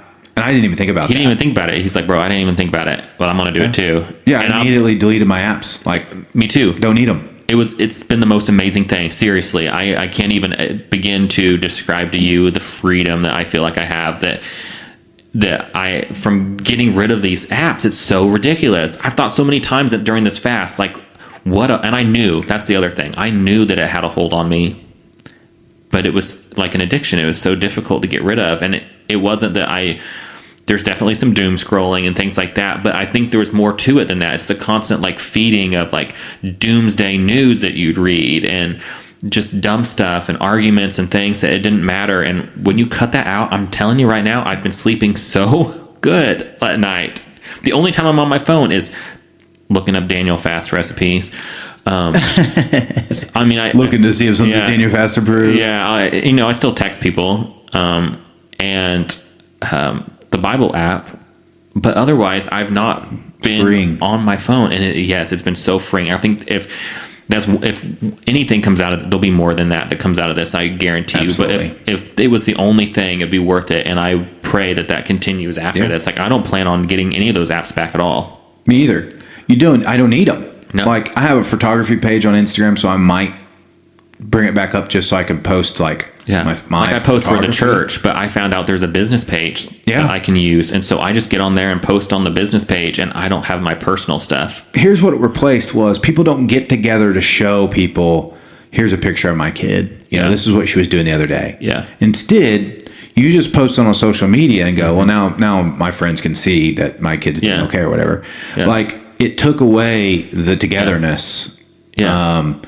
Actually, Lacey and I were just talking about that the other day. Like, that's just adulthood. You're just alone. People don't get together anymore. It's so dumb. Everybody thinks, well, we got our own little life going on. We got this going on. But It doesn't have to be that way. it doesn't have to be that way. That's the way that it has gone for so many people. But it's because we don't feel the need to get together because we think we know everything because we can see it on social media. Oh, they're doing okay. Yeah. Clearly, they posted this photo. Well, how many times have we discovered that a person looks happy on social media? Yeah. They're depressed. They're depressed. I don't post pictures on Facebook of me looking sad. No, nobody does. Look at this terrible picture of me. I thought I posted on Facebook. Yeah. But like, if I were in here and I was sad, and Ethan was like, "Hey, what's up with you, dude? Yeah, you don't look good." Contrary to this picture you just posted, where you're smiling, you don't look smiley. Yeah, what's up with you? So I think that for me, that's the same thing. Like, Lacey can post pictures of our daughter and stuff on Facebook. I obviously am super proud of her, but I can share that pride with God. Like, I don't need to be like, you know what? What's going to make me feel better today is if somebody likes the picture of if somebody loves what my child looks like. That's what's going to fulfill me. Yeah. That's part of the problem with social media is it's part of the thing that God is the fact that God is supposed to be fulfilling you comes through. Yeah. Oh, I can find fulfillment in if somebody likes this or if somebody makes a good comment on it or just the fact that I need somebody to see that this is what I look like today. Yeah. As a single person, that was one of the biggest things I faced was like, what if this girl sees this picture of me? And now's the time that she thinks, I didn't even realize I'm so attracted to him. Right.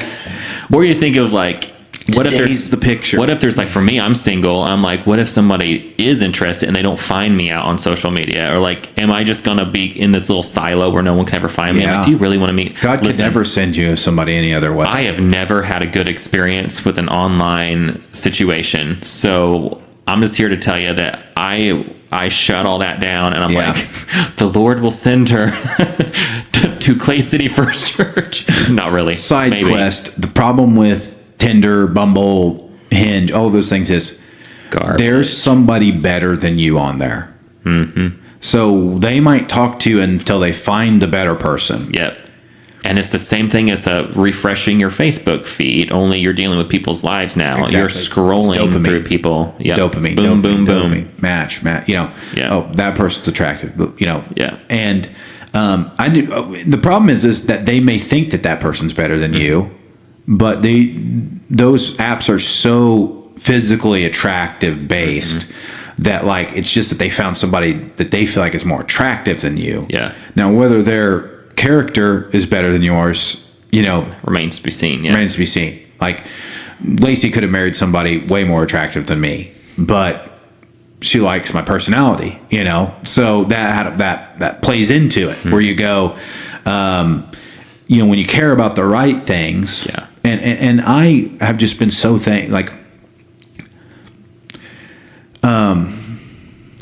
since we've had Winnie, I have fallen so much more in love with my wife. I don't understand it. I thought I loved her a lot before, and now it's just I get to see her interact with Winnie, and I'm like, I am just so in love with this. Well, woman. that's what the plan of a family is. So that's what God wants for people, right? Yeah. And so that's why so many men think that if I have a child, it's going to take away from.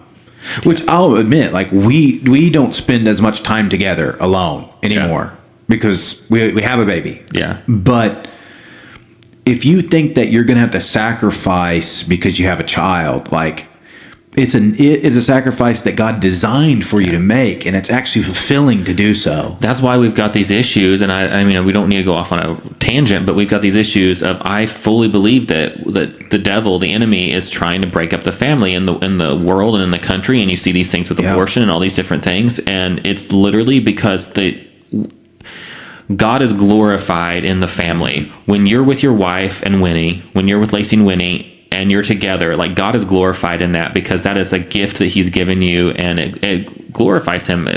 And when you start breaking that up and you start putting this seed in people where they don't want that anymore, and I don't mean that to mean that there's something wrong with a single person or something wrong with the couple that doesn't want children or whatever. I don't mean that, but I mean when there's something that in the fabric of society starts breaking down to where you no longer value the importance of like a family, then stuff falls apart. And I think that's what you're seeing now is like you are experiencing what it feels like to be a husband and a dad and At the and same all of time. that.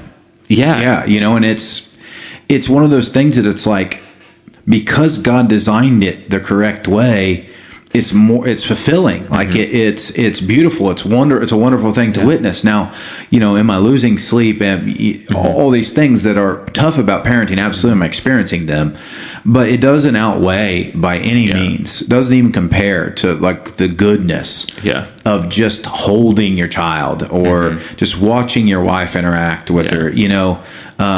But you're right. The devil is absolutely attacking the family. He doesn't want people to be together. And there is value to singleness, right? Paul said, I wish that all of you like I would if you can, because you could be more mission based. Yeah. But also he understood that like people are going to get married. Like God said, be fruitful and multiply. So that was a commandment as well. Yeah. And He's kind in that singleness. Like for me, I get to be an uncle. And so like even with like Reed, it's like, I don't get to be, thankfully we have a close relationship. I know that's not always the case with, aunts and uncles and things, but it's like the Lord was like, okay, well, it's not the time for you yet, the season for you, but I'm going to give you somebody that you can love and get it, see that and have that relationship with. And so that's a joy, but I appreciate the family. Like I appreciate seeing that, and I love that in people. And it's like, I want that for other people, even if it's not for me, like in the moment, Well, and the way that the devil's after, he just it's any way, right? It's kill the baby, or because the baby's going to inconvenience your life. Like you need your own self motivations. Like the desires that you have for your life to be fulfilled, like the baby's just going to get in the way. So kill the baby. If you do happen to get married, he wants to quickly find a way to make you divorced. So he's going to bring up problems in your life. He's going to throw things at you to where you won't stay together. Like there's all of these things. Actually, I was listening to a podcast and it was like 3 years ago that I listened to this podcast, and they were talking about Psalm 127. Is that the one we read? Towards the end of the Bible, talking about the sheaves and things. I think so. But on that, I'd forgotten this woman. She was talking about Molech, which is the God that you would sacrifice your children to for your own selfish gain. Like, I want to propel myself through this life. I've got desires to be more successful, whatever. And so you would sacrifice your child. And if you don't want to listen to this, you could turn it off. But the way that my understanding from what they were describing is the statue of Molech was him with his arms, with his hands folded out like this, like he would be holding a book. And they would light a fire under the hands. Like, they weren't just throwing the babies in the fire, which would have been the fastest way. Like they would go through immense pain, of course. Yeah. But worse than that is they were lighting the fire underneath the hands. And the statue is metal. And they would lay the baby in his hands. And they would cook to death. Yeah, it's disgusting, yeah. Like, would have taken a lot longer for them to die than having just thrown them in the fire. And isn't that just a picture of what the enemy is? Yeah. I mean... Yeah. He doesn't want life to exist, is the problem. He doesn't want humans... If there's some opportunity for you to become a person who glorifies God, he wants to get rid of you, And so, of course, just throwing them in the fire would have been awful as well. But to take it a step further, like that's like child sacrifice at all is disgusting. Yeah. But to take it a step further, they died slowly and painfully, and you go, what a messed up world that we live in. And in a modern society, they're going to paint that as medical care, Yeah. And so, is what you're doing any better? No, but because somebody can lay their head on their pillow and sleep better at night if they think, well, this was medical. Yeah. It was medical necessity. Because, well, I don't want to, for some people, that's going to get in the way of my career. That's going to, and here's the thing, and I don't mean to swing this to abortion so fast, but I did my own research and study on abortion. Most people that are for abortion think it's all these scared teens, people that have been raped, incest, those three things. Like, that's what they think. Scared teenagers, people that don't know what to do. That's not the case whatsoever. They make up together, those three categories make up 1.8% of all abortions. 1.8% is, and it's probably different now because this was in 2015 when I did the study. So scared teens, incest, and rape victims, 1.8% of people, which I wouldn't even say that they should even be aborted then, because we don't repay evil with evil. Right. There's adoption. There's all kinds of other ways to keep this child alive. Yeah. And so the other percentage, the majority of other abortions are from women who already have one child. And a second child would inconvenience them. Yeah. And you go... Just wild. I heard a story, and I don't know if it's true, one time of a doctor that this woman had 2 kids, and she went to her family doctor and was like, I'm considering abortion. And he was like, I don't think they did it in that office, but he was like, he just asked her, which he probably could have lost his job. That's why I don't know if this is true or not. But he just asked her, well, which one do you want me to do? Like, I could kill this one, or I could kill this one, or I can, set you up to have the abortion for the third one. Like, what do you want to do? And she was obviously like taken aback. Like, what do you mean? We have these 2 kids. Do you want a newborn? Like, which one do you want me to kill? Like, we could probably set that up. Obviously he's not going to kill these 2 children, but it's no different. Like, putting your baby on a statue of Molech is just post-term abortion. Yeah. Right. It's just full-term abortion. And you go like, that's disgusting to think about. Yeah. Right. That somebody was just like, well, baby's just kind of an inconvenience to me. Yeah. And like, hear us that if you've had an abortion, like there's grace and like God forgives all of our sins. Right. And I firmly believe that those babies are in heaven. Like because when life starts, when God starts knitting a person together, like when conception happens, there's a life there. There's a soul waiting, the whole thing.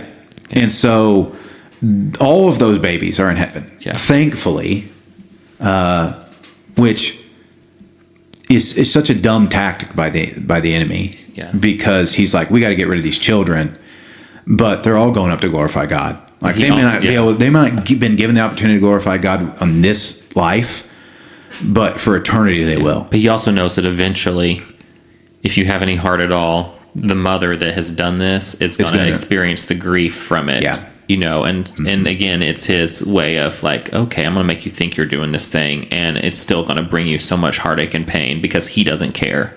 That was the other part of my study was the majority of women that have abortions experience some deep sense of grief at some point. Yeah. And a lot of them can't explain it. They don't, I would say a lot of them. Some of them just can't explain it. It's like, well, did you know what, like, recall what you did? There was this connection that your body prepared you to make with this child, and now the child's not there, Yeah. So, I didn't want to swing this. This was a light-hearted, fun podcast until we started talking about abortion. But it's a problem. It absolutely is. And the way that I see even Christians like, it's not a problem. Like, this woman should have the ability to choose for herself. And I'm like, wow, like what has free choice gotten us? Kicked out of the garden. Yeah. Just because we have the choice doesn't mean it's the right decision. Yeah. And I think, one of the devotionals this week talked about like false prophets and not just false prophets, but like, just like there's so many churches that are accepting of doing that. And I'm not talking accepting like, oh, you've done this and we're going to, we're going to love you even though you've done this thing. Is like they're accepting of the sin of it and of all these different sins. And so, I think again with the devotional, it's important that we're like, and what we talked about with Bible study, it's important to be rooted in the Word. Like if you don't know what the Word says, then you can't call out these falsities. And if you're sitting in a church and somebody says something and everyone's on board with it, and you're like, I don't think that's what the Word says. Then what else are you missing? What else are you being fed that's not the right thing? And it just seems like it's just getting worse and worse and worse. And so that's one thing I appreciate about the Bible study and doing the devotionals. And I think it's good for us because like we want to be people that's rooted in the Word and we want to know what it says. Yeah. And if you feed your mind and feed your heart with it every day of what it says, like with the devotionals, we're doing 5 or 6 different books every time we do it. So you're getting so much knowledge, so much scripture, so much of God's Word in a 15-minute period every single day. And hopefully, you get more than that throughout the day. But at the very minimum, that's what you're getting. And then like we feed off each other and are able to say like, oh, I didn't realize that causes me to think of this, or that causes me to think of that, Well, and like just knowing God's Word, like last thing I want to say about abortion is there's a verse that says, you saw my formless frame. I think it's David talking, which means like when I was just a fertilized egg, you saw what I would be. And that's talking about God, of course. And so you can't take the avenue of, well, it's not a baby until it's born, or it's not a baby until it can live outside the womb, because God saw, he had a soul prepared for this frame, right? This body. And so you can't, if you're a Christian and you think about it any other way, you're just wrong. Yeah. I mean, and you can argue and debate us if you want, but we're always going to go back to the fact that like God, like life is important to God so much that He created it. Yeah. Regardless of how that life came about. Like I went down a rabbit hole of watching interviews with people that were conceived in rape, and they were like, yeah, I was conceived in rape. Am I not important? Yeah. You know, if life wasn't important to God, then why did Christ's sacrifice mean like so much? Like, yeah, you know, if it was just like, if life to Him was like, then why would life mattered so much that His Son's life, that Christ's life mattered? Yeah. In an astronomical, just crazy way, you know? Yeah, where He was like, hey, in order for you to cover up all of the things that you've done, like to be the covering for your sin, I'm going to go do this. And for it to mean something to us, like He placed in us the value of life. Like we inherently know that when evil is gone, like, and not having an influence on us, we inherently know from the beginning that life is important. Yeah. And so again, that's like, not only like we see Christ's sacrifice and we value life. And so we say, wow, it's not just any life. It's like all life. It's God, you know? Yeah. Yeah. You know, what's interesting to me is like, the more I go down those thoughts, like I'm not even going to kill a spider. You know what I mean? Like, it's because you get more connected in a way. It was like, life does matter. All life does matter, you know? So we went off on that tangent. We did. Abortion, but yeah, so we've been going through this. We've been doing this Daniel fast. And drinking our ice mountain. I think, and honestly, we probably should have explained, a Daniel fast is you can only eat fruits, vegetables. Yeah, we didn't even explain what grains, it was. Beans, legumes, no animal products, no dairy. No added sugar, no processed No food. added sugar, no processed food, no preservatives of any sort of kind. So you're really left with a lot of the times like one ingredient foods that, you know, that are perishable, basically. Yeah. Spend a lot of time in the produce department. There's a few things you can get like in the center store kind of stuff. Yeah. Like very limited processing, and it Like only has like the brown whole grain brown rice cakes. Yeah, you can have those. Like I figured out I can have the Rayo's pasta sauce because it's literally like they boil these 6 ingredients together and then can it. So it's like, oh, it's okay to have. Yeah. But generally speaking, most things like that you can't get because it's got shelf stabilizers and all kinds of junk in it. Yeah. You know? What was I going to say? Oh, like the because the problem is the processes that they use. Like if you like a rice cake, for example, the only reason it sticks together is because rice, when you put water on it, becomes sticky anyway. So they can stick it and press it, and when it dries, it's formed into a rice cake. But so many other things they need, like a gum or a chloride or a ide of some sort that they need to like stick it together or like, make it sit on the shelf for 5 years. If you look at vegan cheese. Yeah. Like, okay, you know what's in cheese? Dairy. Which we can't have. But if you look at vegan cheese, I looked it up one day just for kicks. Yeah, plastic. It's plastic. It's got so many gums and random stabilizers in it to make it look like stringy that's cheese. Like we can have tofu.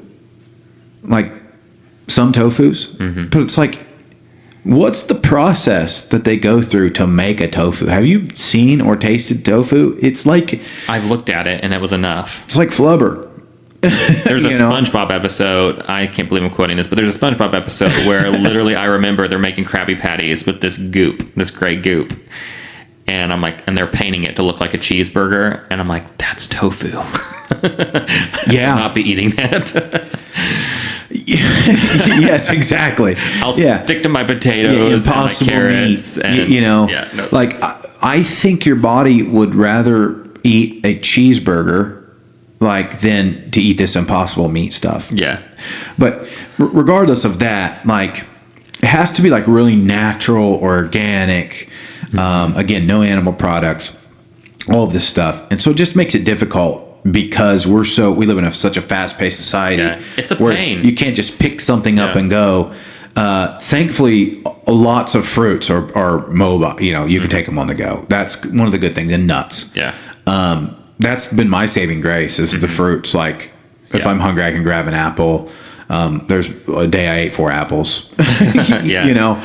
But You have to get past the idea that you eat for the enjoyment, and it's more just like I'm eating to fill my belly, and then I'm moving on to doing what that's I what I need was to going to say is the reason I had 4 apples that day is because I want to honor God. Right? That is the goal of the Daniel fast. One of the goals for me is I want to honor the Lord. And so I don't want to get caught in a situation where I don't have anything to eat or, oh, well, I'll just pull through the drive-thru here. One time won't hurt. Yeah.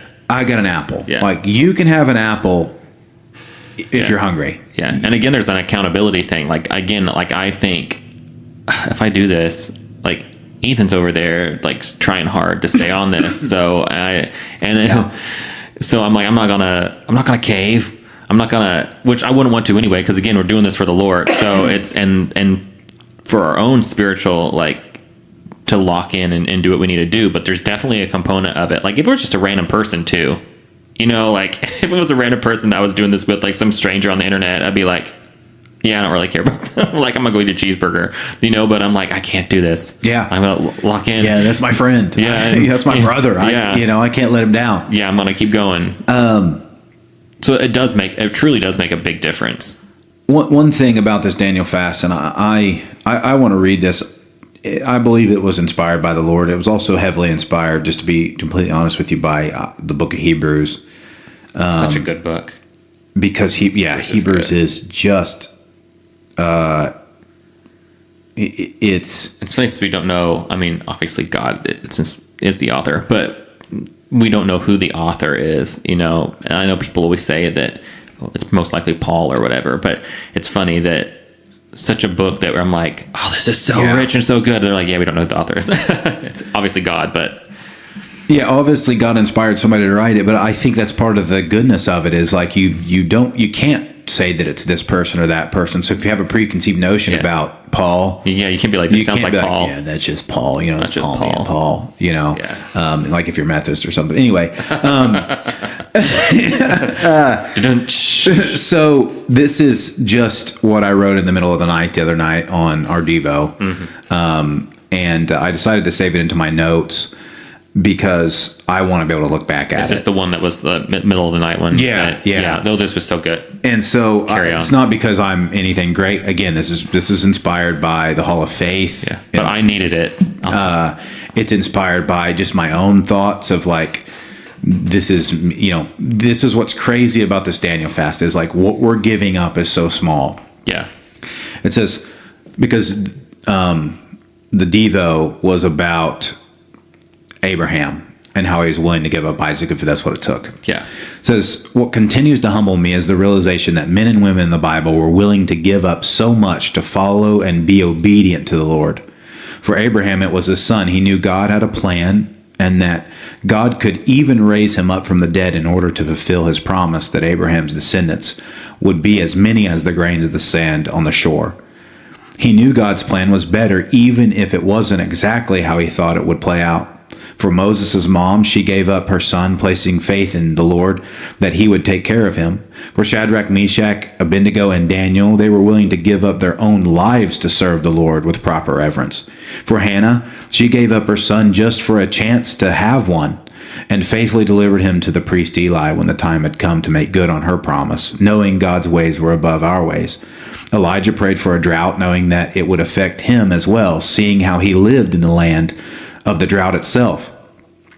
He was told by the Lord to go live by the brook where the ravens would bring him food to eat.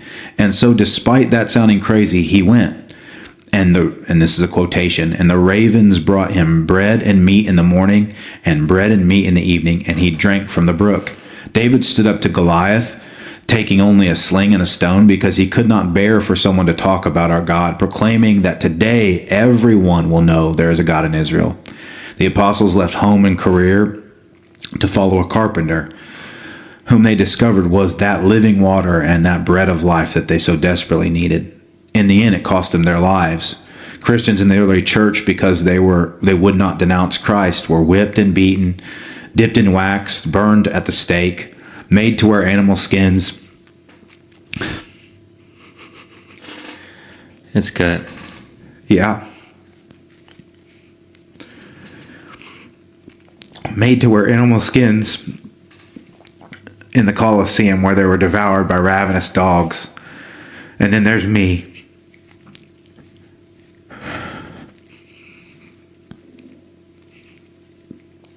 And apparently at the time of writing this, I was also crying.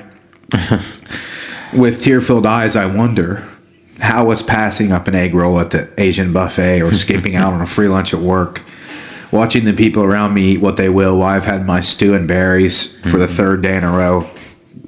How is it enough? It's humbling to think that people have given up so much, all the while I'm struggling to give up the iced coffee I think about every morning, or the cheeseburger I'd rather have for lunch. And yet somehow it means something to God. Yeah. That line right there is what got me the most. Yeah. Somehow it means something to God. Somehow he sees the sacrifice, and I know he's honoring it. We don't deserve we don't deserve those who've gone before us, but God gave us them as an example. The ultimate one being Christ, who, being found in human form, he humbled himself by becoming obedient to the point of death, even death on a cross. Jesus paid it all to him I owe. Sin had left a crimson stain, he washed it white as snow. Lord God, let us die to ourselves in order that we may live to you, no matter what that looks like. And I wrote that so I can go back to it again, like outside of the fast or inside of the fast, and just say, like, somehow God counts,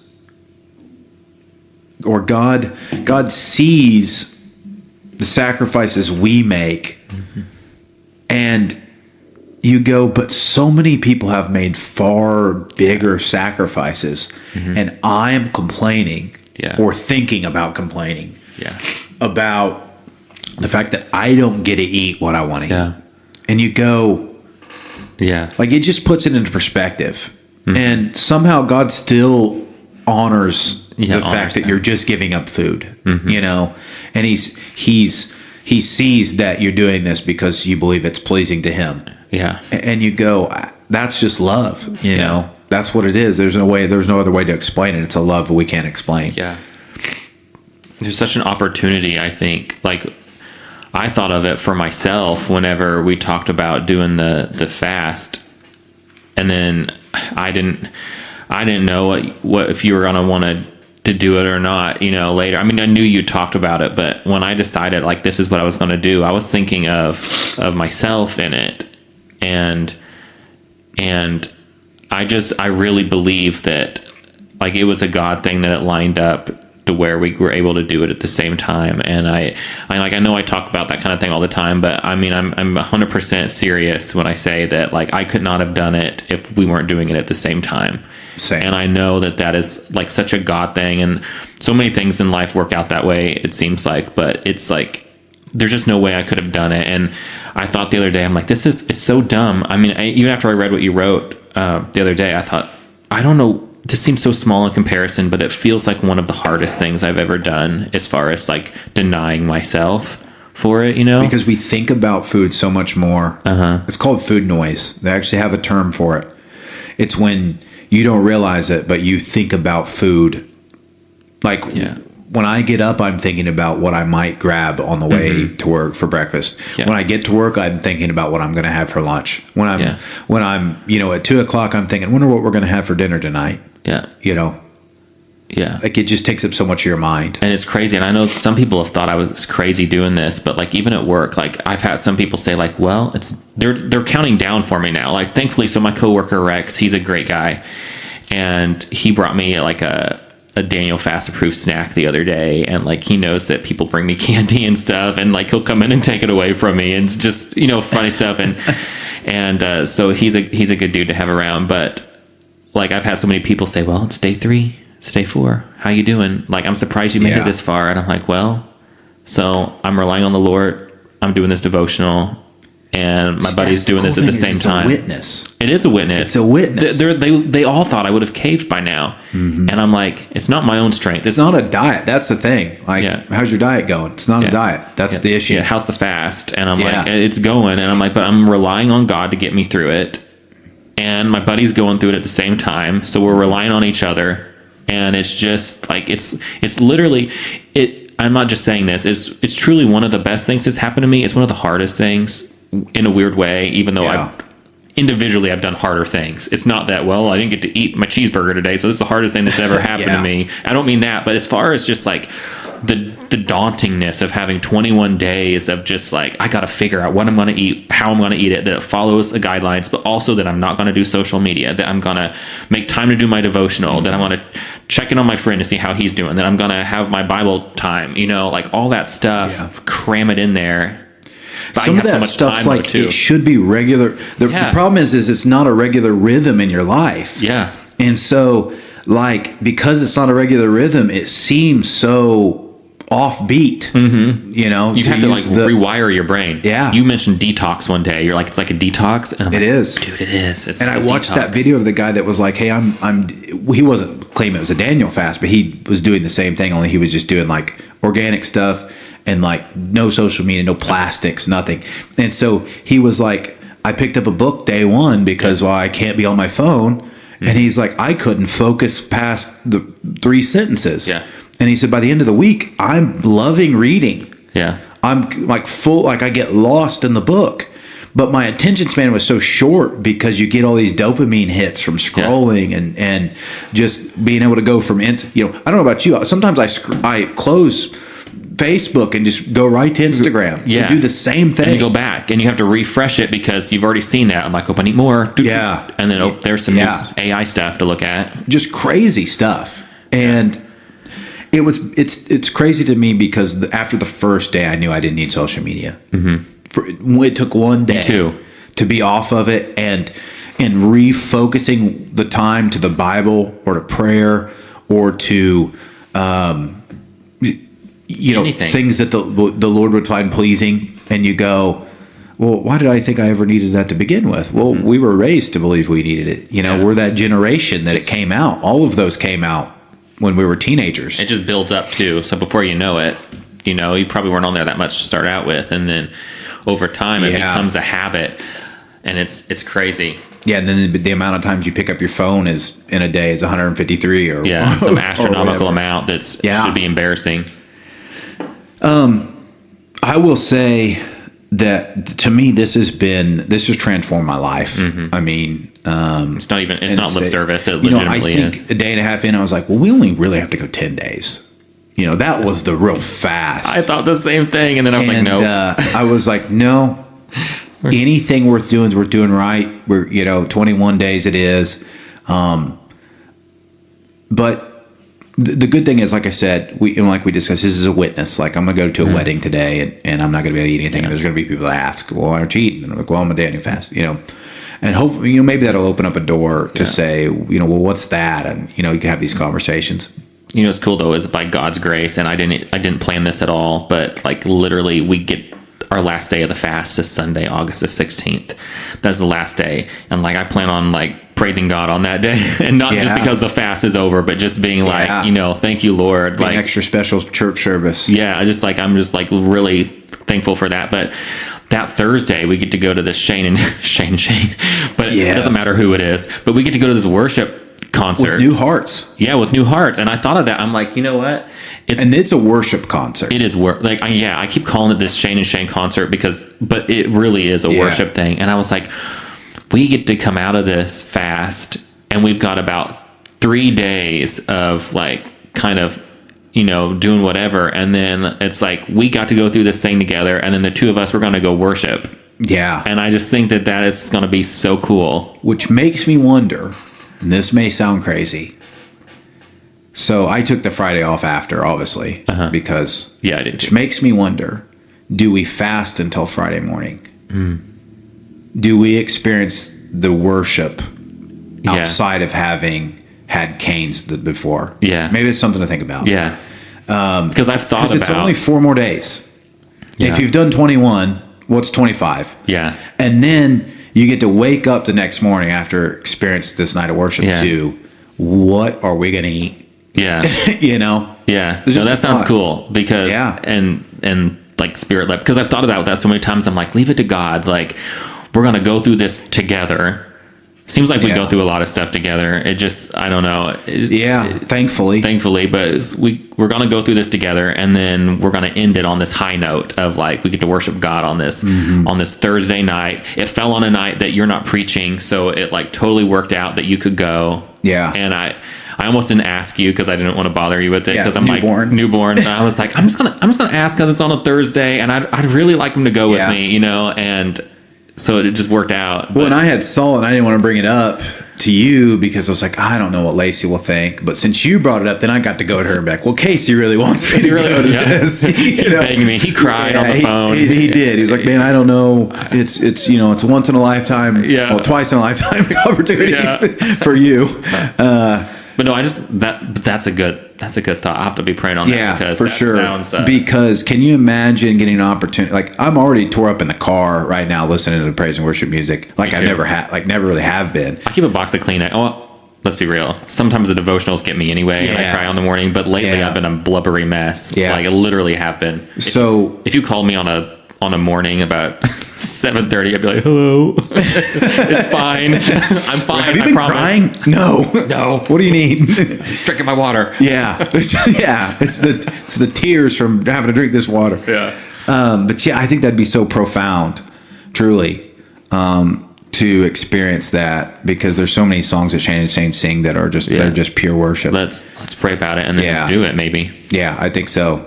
Last thing I want to do, I haven't read any scripture today. And one of the things I've been doing since Winnie's been born, and I'm trying to, is I have a little Bible, like maybe twice the width of my phone, that I put by my bed. And I've been trying to we got like this light up egg thing that, allows you to not have the lights on, but you can still change her and feed her and stuff. Yeah. And so I feel Amish. Read my Bible by the light of this egg because it's like this nice candlelight sort of glow. And so I've just been ticking off some Psalms each night if I can.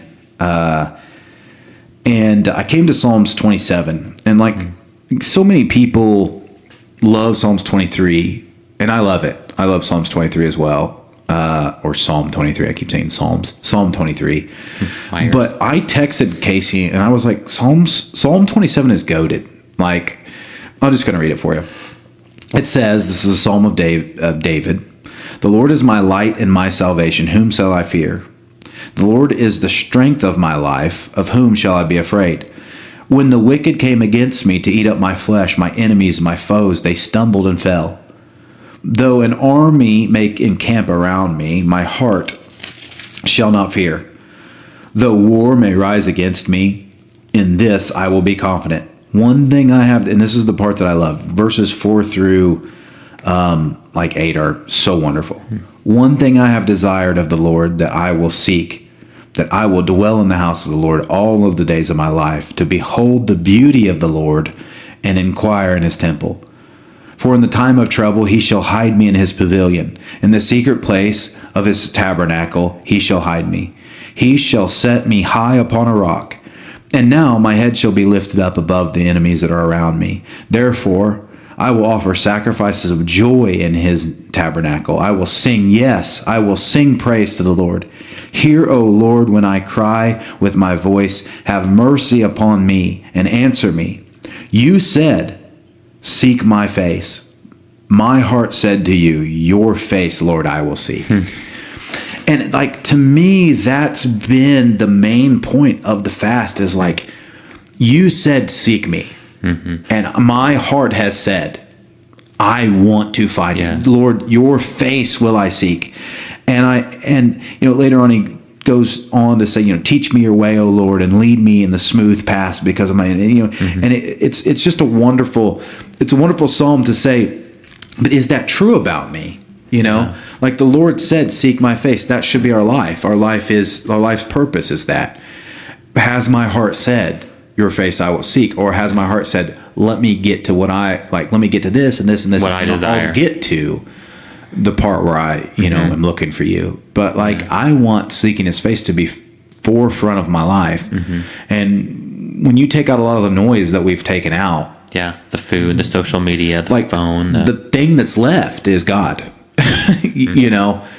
and trying to find Daniel Fast approved recipes. But the thing that's left is God. And it's one of those things that, I'll probably do it again when I'm in my 40s or something. Like there's going to be another time for this. But for now, I'm like, man, I hope I go away this and don't forget everything that I've learned, because the devil... And don't pick some of those things back up. Yeah, exactly. All right, well, I think I could speak for Casey. That's probably it for this episode. It's only been an hour and 54 minutes. So if you made it this far, we've had longer ones. You're one of the real ones. We love you guys. Love you. And we'll see you on the next one. See ya.